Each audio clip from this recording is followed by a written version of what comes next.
Right now, at least one memory you're completely sure happened to you didn't.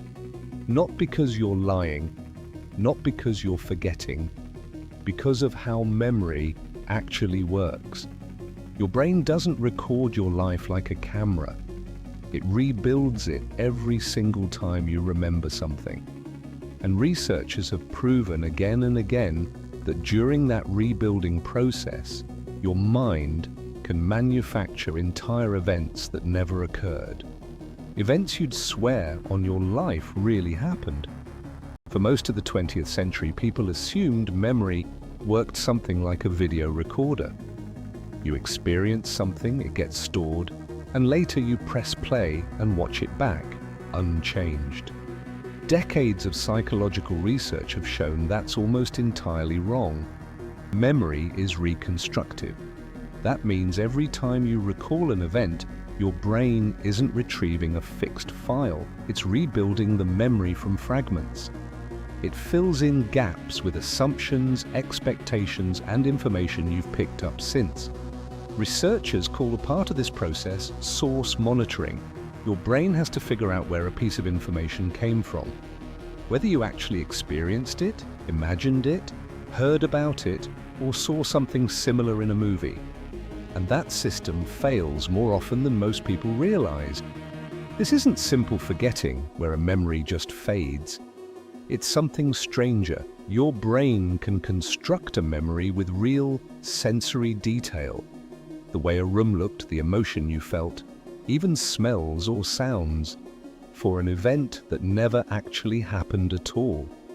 To the person remembering it, it feels exactly as real as a genuine memory. Neurologically, there often isn't a clear difference. One of the researchers who spent her entire career proving this was a psychologist named Elizabeth Loftus. And the experiment that made her famous is still one of the most cited studies in the history of psychology. It's called the Lost in the Mall study, and it's exactly as unsettling as it sounds. In the early 1990s, Loftus and her students set out to answer a specific question. Could you implant an entire false memory of a childhood event into someone's mind using nothing but suggestion? Here's how the experiment worked. Researchers gave each participant 4 short written summaries of events from their own childhood. 3 were real, confirmed by family members. The 4th was completely fabricated, a story about the participant getting lost in a shopping mall as a young child, becoming distressed, and eventually being found and reunited with their family. None of that ever happened. But participants were told all 4 stories were real memories from their own past, recovered with help from their family. In the original 1995 study published by Loftus and her colleague Jacqueline Pickrell, roughly 25% of participants didn't just accept the fake story, they remembered it. Some added details that were never in the original summary at all: what the store looked like, how scared they felt, specific things people said to them. They weren't lying. As far as their own minds were concerned, they were recalling something real. When researchers later told participants that one of the 4 stories was fake and asked them to identify which one, several participants got it wrong. They insisted a genuine childhood memory was the fabricated one and defended the false mall story as real. The experiment has been repeated and refined many times since with similar results. An entire memory with feelings, details, a sense of certainty, built from nothing but a suggestion and enough time to believe it. This isn't just an academic curiosity.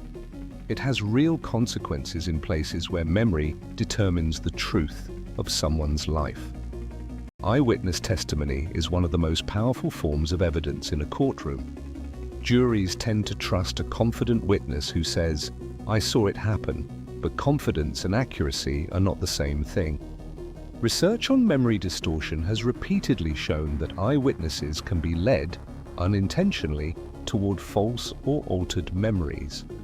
Through the specific wording of a question, exposure to misleading information after the fact, or simply the passage of time.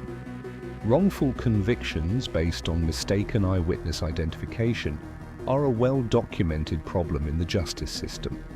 There's a second, more sensitive context where this research matters, and it deserves to be handled carefully. In the 1980s and 90s, a controversial therapeutic movement encouraged some patients to try to recover repressed memories of childhood trauma, sometimes using techniques like guided imagery or hypnosis. Loftus's research became central to a fierce debate during this period. It demonstrated that some of those recovery techniques carried a real risk of implanting false memories rather than uncovering genuine ones. To be clear about what this does and doesn't mean, this research does not prove that recovered memories are always false, and it should never be used to dismiss real survivors of abuse. What it does show is that specific suggestive techniques can, in some cases, create detailed false memories that feel completely real, which is exactly why courts and mental health professionals today are far more cautious about how memories are elicited, especially in legal and therapeutic settings. The unsettling part isn't that memory fails sometimes. It's that when it fails, it doesn't feel like failure. It feels like certainty. Your memory isn't a flaw in an otherwise perfect system. It's not built to be a perfect record. It's built to be fast, efficient, and good enough to keep you functioning day to day. Most of the time, that's plenty. But somewhere in your own past, there's very likely a memory you'd defend without hesitation.